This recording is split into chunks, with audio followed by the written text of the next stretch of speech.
Bismillahirrahmanirrahim. Assalamualaikum warahmatullahi wabarakatuh.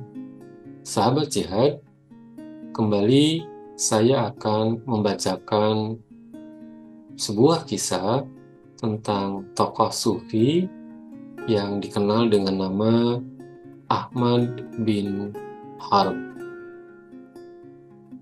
Kisah ini saya bacakan dari kitab Tazkiratul Aulia karya Fariduddin Attar. Ahmad bin Harb An-Nisaburi adalah seorang sholih yang terkenal di Nishapur. Ia seorang perawi hadis yang dapat dipercaya dan pernah ikut berjuang di dalam berbagai perang suci. Ia datang ke Baghdad pada masa Ahmad bin Hambal dan memberikan pengajaran di kota tersebut. Ia meninggal pada tahun 234 Hijriah atau 849 Masehi dalam usia 85 tahun. Ahmad bin Harb bertetangga dengan seorang penganut agama Zoroaster yang bernama Bahram. Suatu hari, si tetangga ini menyuruh seorang rekannya untuk pergi berdagang. Di dalam perjalanan, semua barang-barangnya kemudian dicuri orang. Begitu mendengar berita ini, Ahmad berkata kepada murid-muridnya, "Mari, sebuah musibah telah menimpa tetangga kita. Sebaiknya kita mengunjunginya dan menghibur hatinya. Walaupun ia penganut agama Zoroaster, ia adalah tetangga kita." Ketika mereka sampai ke rumah Bahram, Bahram sedang menyalakan api pemujaannya. Bahram segera menyambut mereka dan mencium lengan bajunya. Bahram menduga bahwa tamu-tamunya tentu lapar, walaupun roti yang dimilikinya pasti tidak mencukupi. "Janganlah merepotkan dirimu," tegur Ahmad bin Harb. "Kami datang untuk menyatakan bahwa kami turut prihatin. Aku mendengar barang-barangmu dicuri orang." "Memang benar," jawab Bahram. "Tetapi aku punya 3 alasan untuk bersyukur kepada Tuhan. Pertama, karena mereka mencurinya dariku, bukan dari orang lain. Kedua, mereka hanya mengambil setengah dari harta kekayaanku. Ketiga, seandainya pun seluruh harta kekayaanku hilang, aku masih memiliki agama. Soal harta gampang dicari." Ahmad bin Harb senang sekali mendengar kata-kata Bahram itu. Ia pun berkata kepada murid-muridnya, "Catatlah kata-kata ini. Semerbak agama Islam membersit dari kata-kata Bahram." Kemudian ia bertanya kepada Bahram, "Tetapi mengapa engkau memuja api?" Bahram menjawab, "Alasan pertama adalah agar api tidak akan membakar tubuhku. Yang kedua adalah karena di dunia telah kuberikan minyak sedemikian banyaknya kepada api, sehingga di akhirat nanti ia tidak akan mengkhianati diriku dan akan mengantarkanku kepada Tuhan. Engkau sangat keliru, api sangat lemah, tidak tahu apa-apa dan tidak bisa dipercaya. Semua perkiraan yang menjadi landasan pemikiranmu adalah salah. Apabila seorang anak kecil menyiramkan sedikit air kepada api itu, niscaya ia akan padam. Sesuatu yang selemah itu bisakah mengantarkan engkau kepada yang Maha Kuat? Sesuatu yang tidak berdaya, menghindari lemparan segumpal tanah, bisakah mengantarkan engkau kepada Tuhan? Lagi pula, sebagai bukti betapa kebodohan api itu, jika engkau menaburkan cendana dan minyak ke dalam api, niscaya kedua-duanya akan dibakarnya. Sedang ia tidak tahu yang manakah yang lebih baik di antara keduanya. Sampai saat ini, telah 70 tahun lamanya engkau menyembah api, sedangkan aku tidak pernah. Tetapi jika kita berdua bersama-sama memasukkan tangan kita ke dalam api, niscaya ia akan membakar tanganku dan tanganmu. Suatu bukti bahwa api tidak setia kepadamu.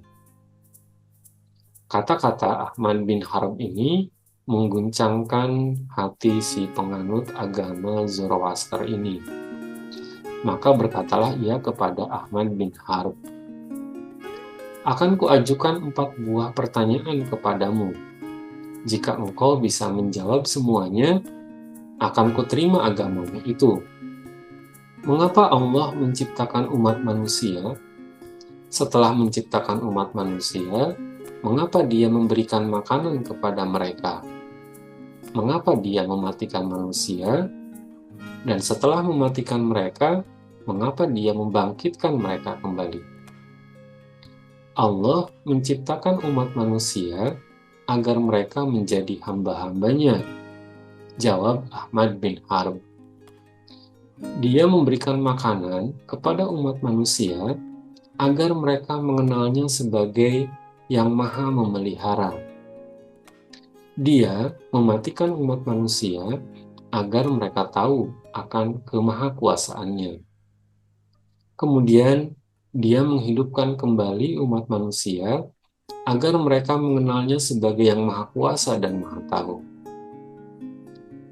Begitu Ahmad selesai dengan jawabannya, Bahram mengucapkan syahadat. "Aku bersaksi bahwa tiada Tuhan selain Allah, dan aku bersaksi bahwa Muhammad adalah Rasul Allah." Seketika itu juga Ahmad bin Harb berseru nyaring dan jatuh pingsan. Tidak berapa lama kemudian, ia sadar kembali dan murid-muridnya bertanya, "Mengapakah engkau sampai jatuh pingsan seperti itu?" Ketika Bahram mengangkat tangannya dalam bersaksi itu, jawab Ahmad bin Harb, sebuah seruan dari dalam lubuk hatiku yang terdalam berkata, "Ahmad bin Harb, Bahram adalah penganut agama Zoroaster selama 70 tahun, tetapi akhirnya dia memberikan kesaksiannya.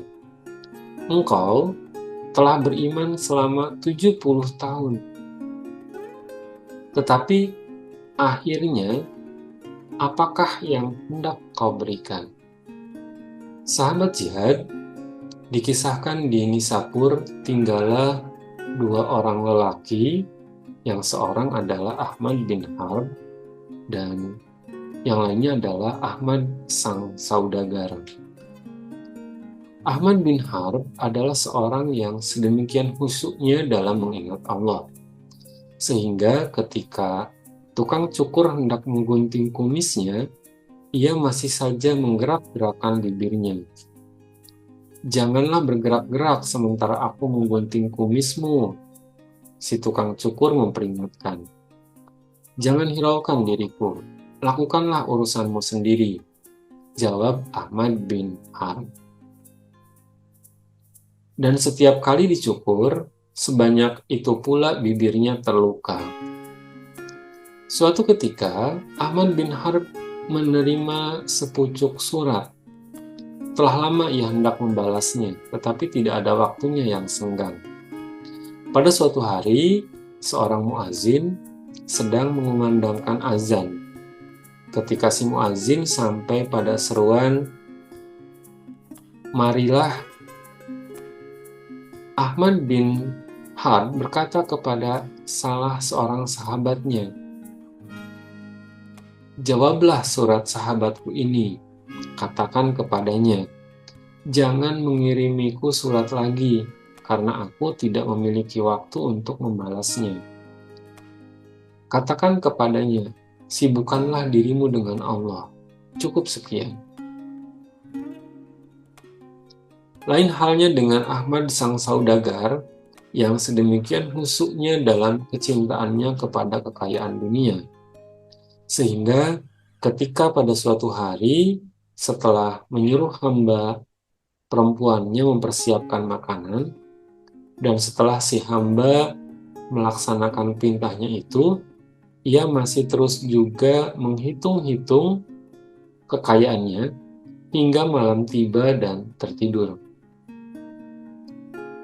Ketika keesokan paginya ia terbangun, ia memanggil hamba perempuannya itu dan menegur, "Kemarin engkau tidak mempersiapkan makanan untukku. Telah kupersiapkan, tetapi Tuhan sedemikian asik dengan perhitungan-perhitungan." Untuk kedua kalinya, si hamba memasak makanan dan menyajikan makanan itu di depan tuannya. Tetapi sekali lagi, tuannya tidak sempat mencicipi santapan itu.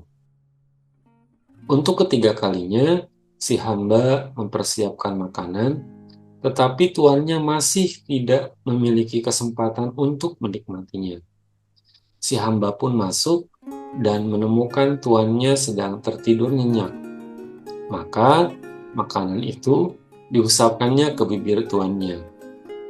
Ketika terbangun dari tidurnya, saudagar Ahmad berseru kepada pelayannya itu, "Bawalah air pembasuh tangan."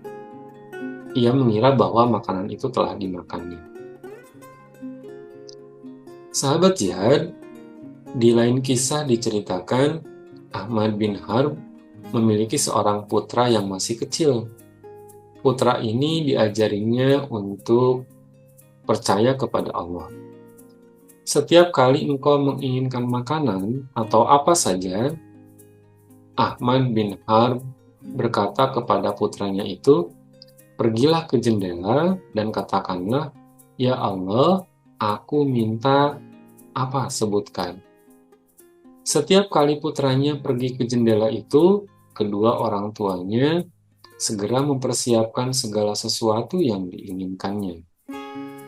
Pada suatu ketika, kedua orang tuanya tidak ada di rumah.